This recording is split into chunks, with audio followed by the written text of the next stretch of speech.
All right, so I want you to imagine a town. It's so quiet, you can hear a pin drop, but at the same time, it's so full of secrets that the air itself feels like it's, I don't know, choking you. It's hot, it's humid. Welcome to Wind Gap, Missouri. It's the kind of place that, looks sleepy and safe on a map, tucked away in the boot heel of the state. But if you look closer, you realize that isolation really acts like a pressure cooker. Nothing gets out, and the heat just builds and builds until something explodes. And we are diving straight into that explosion today. We're going to unpack a really harrowing investigation into the murders of two young girls in this town. But this isn't just a standard true crime story, not the kind where the police swoop in and, save the day. No, far from it. Our guide through this whole nightmare is Camille Preaker. She's a reporter for the Chicago Daily Post. But she's not just parachuting in for the headlines. She's actually from Wind Gap. She grew up there, in the very mansion that kind of looms over the town.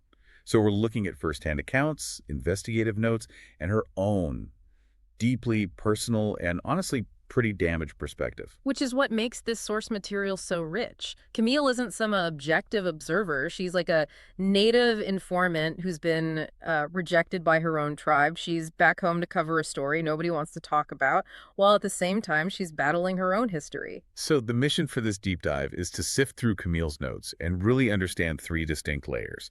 We've got the brutal details of the crimes themselves, the suffocating social hierarchy of the town, and then the complex psychology of Camille, because it became so clear reading this that you just can't separate the reporter from the story. You really can't. Her trauma is the lens through which we see the town's trauma. And speaking of trauma, we have to start with the hook. The thing that just grabs you by the throat in these notes. It's not just the two little girls were murdered, it's the signature. The teeth. Yeah, the teeth. The killer didn't just strangle them, they pulled their teeth out. And that detail it shifts the entire psychological profile of the crime. We're talking about Anne Nash, who was only 9, and Natalie Keene, who was 10. Let's look at them for a second because they weren't random. Anne Nash. She was found last August in Falls Creek. Camille describes her as, a bit of a tomboy. She wasn't one of those pageant-ready little girls the town seems to idolize. And the notes suggest she might have been lured by someone she knew. That's a critical point. Falls Creek isn't a place a stranger just stumbles upon. And then 9 months later, which is a lifetime in a small town that's terrified for its kids, Natalie Keene is found. And where she was found is just as important as who she was. Right, she was in an alley on Main Street, literally wedged between a hardware store and a beauty parlor. That feels so symbolic, doesn't it? Trapped between the town's masculine and feminine expectations. That's a great observation. And Natalie, she was described as a wild child. She had a history of biting other kids. She was rebellious. So neither of these girls really fit that perfect little lady mold that Wind Gap prizes so highly. But back to the teeth. I need to wrap my head around this. With Anne Nash, the killer took them all but left a piece of a baby molar behind. Yeah. That detail, the baby molar, it feels so sloppy. Or maybe incredibly specific. It feels deliberate to me. But here's the kicker, psychologically, in both cases. Absolutely no evidence of sexual molestation. In crimes involving young girls, that's usually the primary motive, but here, it's completely absent. So if it's not sexual, what is it? It's about power. And it's about silencing. Think about what teeth represent. They're your primary weapon as an animal. They're how you bite back. They're how you speak, how you smile, how you assert yourself. So by taking them, you're stripping the victim of their ability to fight or speak. Exactly. You're rendering them passive. You are turning a living, breathing, rebellious child into something smooth, silent, and compliant. A doll. The doll. Yes. That is just chilling. It's like the killer is trying to fix them by removing all the sharp parts. And consider the town's reaction. For 9 months, between August and May, the town is just stewing. The paranoia is rampant. People are looking at their neighbors, wondering, who's capable of this. And into this pressure cooker walks Camille Preaker. Oh. And she is, she's a mess. You put it mildly. Yeah. She calls herself trash from old money. I love that phrase, by the way. It does so much work. It really does. It sets up her paradox immediately. Her family, the Krellins, they own this massive pig farming operation that basically employs the whole town. They are American royalty in this tiny zip code. But Camille, she's the black sheep, the damaged goods. And she's definitely not welcome. Her editor in Chicago thinks she's the insider who can get the scoop, but the locals just treat her like a hostile invader. And honestly, she's barely keeping it together. The amount of alcohol this woman consumes is staggering. It's constant. It's vodka in water bottles while she's driving, bourbon to help her sleep. She is chemically insulating herself from the reality of being home. But the drinking is just the bandage, isn't it? It's what's underneath that really stopped me in my tracks. Camille is a cutter, but it's not just random cuts. She carves words into her skin. And this is absolutely crucial to understanding her. Her skin is a diary. She has words like wicked, cupcake, baby doll, and vanish, just carved all over her body. Vanishes on her neck. Yes, a very visible, vulnerable spot. But why words? Yeah. Why not just the pain? It's about definition. In a world and a family where she feels invisible or, misunderstood, she is literally inscribing meaning onto herself. It's this perverse form of control. The town defines her as trash. Her mother defines her as a failure. So Camille takes a needle or a knife and defines herself. It's heartbreaking. She's trying to let the pain out while the killer is trying to keep the silence in. That's a brilliant parallel. And you can't talk about Camille's pain without mentioning the source of that original wound, Marion.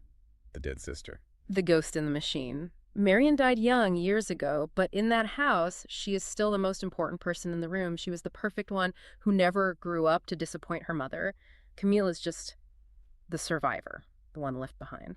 And that dynamic colors everything. Camille is investigating these dead girls, but in her head, she's always thinking about Marion. It's all tangled up. Which brings us to the investigation itself. You've got this friction between the local police and the outside help. Oh, Chief Vickery. I can almost smell the stale coffee and sweat just reading about him. He is so defensive.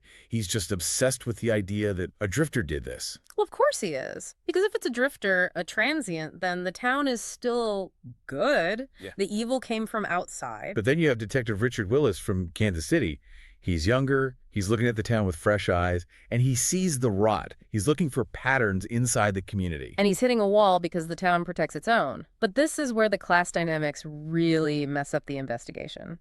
There is a witness, a young boy named James Capisi, who says he saw Natalie Keene's abduction. This part made me so angry. James says he saw it happen. He says he saw who took her. And what does he say? He says a woman in white took her. A woman in white. Now just think about that from a police profiling perspective. Violent strangulation, teeth extraction that screams male killer to guys like Vickery. So they just dismiss the kid. They dismiss him for two reasons. One, yes, statistics. Female serial killers are rare. But two, and more importantly, class. James is from the trash side of town. His mom is poor. She's got a reputation. So in the eyes of Wind Gap's elite, this kid is unreliable by birth. It's classic class warfare. If a kid from a nice family said it, they might listen. But because it's James, they just ignore him. But Camille listens. Camille listens because she knows something the men don't. She knows that in Wind Gap, women aren't just passive victims. She knows the women there have teeth, too. She even tells Detective Willis that horrific story about the gang rape from her high school days, not to shock him, but to prove a point. Right. She's showing him that violence in Wind Gap is structural, it's cultural. And often the women are the ones enforcing the social order that allows that violence to happen. They uphold the silence. And the queen of that social order, the absolute ruler of Wind Gap, is Camille's mother, Adora Krellin. Adora. Now, there is a character that stays with you. She's the wealthiest woman in town. She owns the pig farm. She lives in a Victorian mansion with ivory floors. She's like a porcelain doll that's been left out in the sun too long. She looks perfect, but there's something wrong. She performs this intense grief for the murdered girls, wailing and crying, claiming she was close to them. But to her own daughter, Camille, she is just ice cold. There is no warmth there. Adora treats Camille like a stain on the carpet that she can't quite scrub out. There's a specific memory Camille has that it gave me the creeps. From years ago, she remembers Adora biting a baby's cheek. Yes, and not a playful nibble, a bite, hard enough to leave a mark. We're back to teeth again. We are. It connects Adora to that theme of consumption. She doesn't just want to love her children, she wants to consume them, to keep them small and dependent. Biting is a way of marking territory. This is mine. It creates this terrifying atmosphere in that house. You have the dead sister Marion, the alcoholic Camille, the icy mother Adora, and then you have Amma. Amma Krellin, Camille's 13-year-old half-sister, and she is the living embodiment of the town's duality. She is fascinating and terrifying.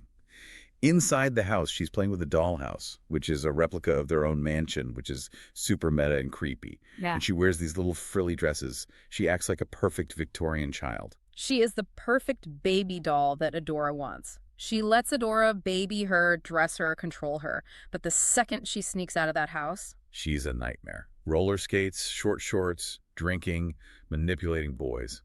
She's the queen bee of the town's junior high underground. She is cruel. that switch is so jarring. But it's a survival mechanism. She knows exactly what performance is required to survive Adora and what performance is required to rule the town. And that scene, the dollhouse incident, she is a total tantrum because a miniature table doesn't match the real one in the drawing room. It's violent. She screams, she smashes things. It mirrors Adora's obsession with perfection, but with this raw, unhinged rage underneath. It shows that the perfect child act is just a lid on a boiling pot. And then Camille follows her to the pig farm. Hmm. This scene, I mean, talk about visceral, the smell, the sounds of the slaughterhouse. And there's Amma, this little girl, just staring at the pigs. Specifically, she's watching the nursing sows, and she's watching the slaughter. It's this grotesque mix of maternal imagery and industrial death. And Amma isn't disgusted. She's fascinated. She's soaking it all in. It's like she's studying. Exactly. It suggests a level of desensitization to suffering that is deeply disturbing in a 13-year-old. And then she looks at Camille and defines their entire relationship in the coldest way possible. She calls Camille pre and herself post. Pre meaning before Marion died and post meaning after. It just reduces their entire existence to how they relate to the dead sister. It sets up this weird rivalry. Amma is jealous that Camille escaped, but she also looks down on her for being damaged. And Camille looks at Amma and sees a monster in the making, but also a victim of Adora's suffocating love. There's this really toxic bond forming between them. Emma actually taunts Camille, asking if Adora will love her more now that she's back. It's all a competition for the affection of a woman who just hurts them. It's a closed loop of trauma. That house is a microcosm of the entire town. Secrets, appearances, and violence just simmering under the surface. So let's zoom out here. We have a serial killer pulling teeth. We have a town that refuses to look at itself in the mirror.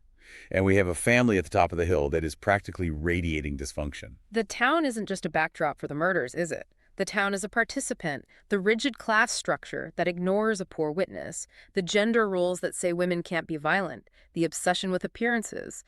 All of this creates the camouflage that the killer uses. It's like the killer is doing exactly what the town wants, just in a more literal, bloody way. The town wants silent, perfect, compliant girls. The killer is making them that way. Precisely. The removal of the teeth is the ultimate act of objectification. When you take the teeth, you collapse the face. You strip away the identity. You leave a blank mask. It's the ultimate good girl. Quiet, pretty, dead. God, that is dark. But it fits perfectly. It does, and it leaves us with a very uncomfortable reality about truth. Yeah, that's the question that's going to stick with me. We're relying on Camille to tell us the truth. But she's carving words into her skin to keep from screaming. She's drunk half the time. And she's up against a town that has turned lying into an art form. So if the investigator is fighting a war in her own mind, and the town is fighting to keep the lights off, can you ever actually find the truth? Or is the solution to the crime just going to be another story the town tells itself to feel safe? Is justice even possible in a place like Wind Gap? Or does the rot just go too deep? Based on what we've seen in these notes, the rot is in the foundation. Well, on that cheery note, this has been a heavy one, but a necessary one. We've peeled back the layers of Wind Gap, and I don't think I'll ever look at a small town or a dollhouse the same way again. It definitely changes your perspective on the quiet life. Thanks for going on this deep dive with us. Take care of yourselves out there, Stay safe. and we'll catch you on the next one.